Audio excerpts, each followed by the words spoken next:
Roman Storm guilty of unlicensed money transmitting conspiracy in partial verdict.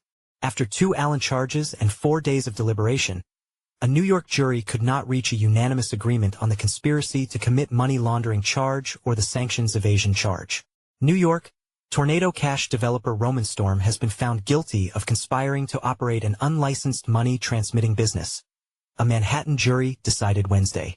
The jury was unable to reach a unanimous verdict on the remaining charges: conspiracy to commit money laundering and conspiracy to violate international sanctions, despite 4 days of deliberations after the 3-week trial. A sentencing date has not yet been set, and it is currently unclear whether prosecutors will elect to retry Storm on the remaining charges. Prosecutors told the court on Wednesday afternoon that they will confer internally and decide. "We are grateful the jury did not convict Roman for violating sanctions or laundering money," said Brian Klein, a partner at Waymaker LLP and a lawyer for Storm. "There are serious legal issues with the sole remaining count involving unlicensed money transmission. We will not stop fighting for Roman and expect him to be fully vindicated." Storm was arrested in 2023 and charged with helping hackers and other cybercriminals, including North Korea's famed hacking squad, the Lazarus Group, launder more than $1 billion in dirty money through Tornado Cash, the crypto privacy tool he helped develop. "Today's verdict is a mixed bag for crypto," said Alex Urbalis, general counsel for the Ethereum name service. "The hung jury shows real skepticism about the money laundering and sanctions charges, but I'm disappointed by the conviction for operating an unlicensed money transmitter. This is a complex area where legal nuance and technical understanding matter.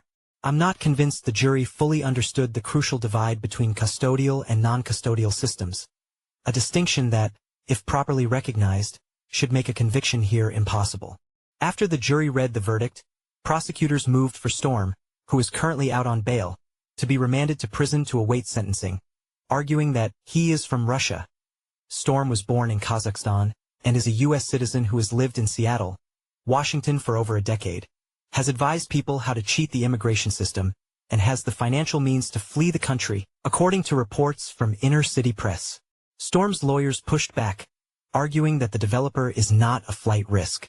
Carrie Axel, a partner at Waymaker and a lawyer for Storm, told District Judge Catherine Polke-Fila of the Southern District of New York, SDNY, that Storm surrendered his passport and has deep family ties, including joint custody of a 5-year-old daughter in Washington state, where he lives, and extended family in Sacramento, California, to the United States.